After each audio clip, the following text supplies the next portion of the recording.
क्या आपने कभी ये सोचा है कि दुनिया की हाई स्पीड ट्रेनों के इंजन शार्प, स्टाइलिश और एरोडायनामिक होते हैं, पर हमारी इंडियन ट्रेनें अभी भी डब्बे जैसे इंजन लेकर क्यों दौड़ती है? मतलब जापान के बुलेट ट्रेन देखो एकदम शार्प, यूरोप की ट्रेनें देखो जैसे हवा को चीर कर निकल जाए, और इधर भारत सामने से सपाट एकदम चौकोर इंजन। तो क्या इंडिया पीछे है? तो क्या हमारी टेक्नोलॉजी कमजोर है, या फिर इसके पीछे छुपी है कोई सुपर स्मार्ट इंजीनियरिंग लॉजिक? आज का वीडियो है इंडियन रेलवेज में एरोडायनामिक्स लोकोमोटिव क्यों नहीं होते और क्या आने वाले समय में होंगे। आप वीडियो को आखिर तक देखें, क्योंकि हम सिर्फ सवाल नहीं उठाएंगे, जवाब भी देंगे, वो भी ऐसे जो शायद आपने कभी सोचे नहीं होंगे। दुनिया भाग रही है, हम क्यों रुक गए हैं? जापान की Shinkansen 300 plus kilometre per hour की स्पीड से उड़ती है। यूरोप की टीजीवी ट्रेनें भी हवा से बात करती है। इनके इंजन डिजाइन होते हैं एरोडायनामिक्स के हिसाब से, आगे से नोकीले स्ट्रीमलाइन डिजाइन, जैसे कि कोई बुलेट हो। अब देखिए हमारे WAP7 या WDG4 इंजन को, एकदम बॉक्सी लगता है, जैसे कोई पावरफुल फैक्ट्री उठाकर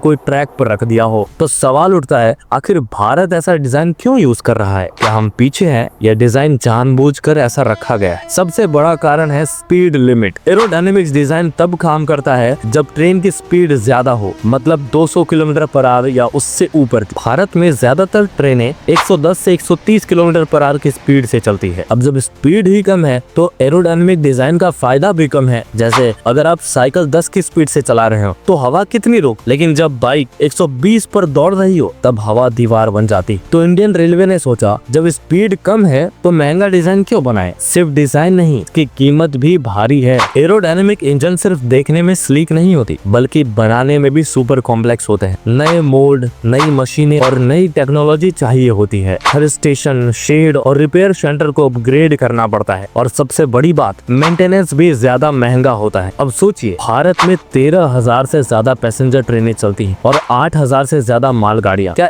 एक ही झटके में इतने सारे लोकोमोटिव बदलना आसान है? जवाब है नहीं, और शायद अभी जरूरत भी नहीं है। हमारा इंफ्रास्ट्रक्चर ही तैयार नहीं। Aerodynamic engine high speed tracks मांगते हैं, जैसे fenced track, zero level crossing और शार्प कर्व की जगह स्मूथ बेंड्स। अब आप ही बताइए, जहाँ ट्रेन के आगे गाय, बकरी और कभी कभी बाइक भी आ जाती है, वहाँ आप बुलेट ट्रेन जैसी ट्रेन चलाओगे? जब तक ट्रैक्स, सिग्नल्स और प्रोडक्शन सिस्टम अपग्रेड नहीं होते, तब तक स्ट्रीमलाइन इंजन का पूरा फायदा नहीं मिल सकता। इंडियन रेलवे अभी फाउंडेशन मजबूत कर रहा है, कुछ इमारत थोड़ी बाद में बनेगी। हैवी लोड का खेल, डिजाइन नहीं दम चाहिए। भारत में ट्रेन छोटी नहीं होती, 24 से 26 डिब्बे आम बात है। इतना भार खींचने के लिए इंजन में ताकत चाहिए, ना कि सिर्फ look. Aerodynamic design light weight होता है, पर भारत को चाहिए heavy weight tugboat. Boxy engine powerful होते हैं, 12,000 HP से ज्यादा ताकत वाली लोकोस जैसे WAG-12P आज भारत में चल रही हैं। तो भारत ने कहा, स्पीड को बाद में देखेंगे, पहले वजन तो खींचो। भारत में एक ही इंजन कई तरह की ट्रेनों को खींचता है, पैसेंजर भी, मालगाड़ी भी। कभी कभी ट्रेन को बीच रास्ते में जोड़ना या हटाना, ये सब रोज होता है। एरोडायनामिक इंजन ज्यादातर इंटीग्रेटेड होते हैं, उनमें ये फ्लेक्सिबिलिटी नहीं होती। इंडियन रेलवेज को चाहिए सस्ता, मजबूत और फ्लेक्सिबल इंजन। चाहे जैसा काम दो, इंजन बोले कर देंगे सर। लेकिन अब तस्वीर बदल रहा है, अब भारत बदल रहा है। Vande Bharat express streamline design का बढ़िया उदाहरण है। Mumbai Ahmedabad bullet train project Japan की टेक्नोलॉजी पर आधारित है। ये dedicated freight corridor, semi high speed corridor और इलेक्ट्रिफिकेशन प्रोजेक्ट, ये सब दर्शाते हैं कि इंडिया अब नेक्स्ट जनरेशन रेलवे टेक की तरफ बढ़ रहा है। शायद आज नहीं, पर आने वाले 10-15 साल में आप देखेंगे कि इंडियन रेलवेज भी बुलेट जैसी ही लगने लगेगी। तो आप जान गए होंगे कि इंडिया पीछे नहीं है, हम प्रैक्टिकल है। एरोडायनामिक इंजन का फायदा भी तभी है जब स्पीड, इंफ्रास्ट्रक्चर और सिस्टम सब साथ हो, और भारत अभी उस दिशा में आगे बढ़ रहा है। तो अगली बार जब आपको कोई बोले कि भारत की ट्रेन मॉडर्न क्यों नहीं दिखती, तो उसे ये वीडियो भेज देना। अगर आपको ये वीडियो पसंद आया हो तो लाइक, शेयर और सब्सक्राइब जरूर करें, क्योंकि नॉलेज स्टूडियो लाता है ऐसे ही सवालों के दमदार जवाब, जहां क्यूरियोसिटी मिलती है क्लियरिटी से। मिलते हैं आपसे अगले वीडियो में, तब तक के लिए जय हिंद, जय भारत, धन्यवाद।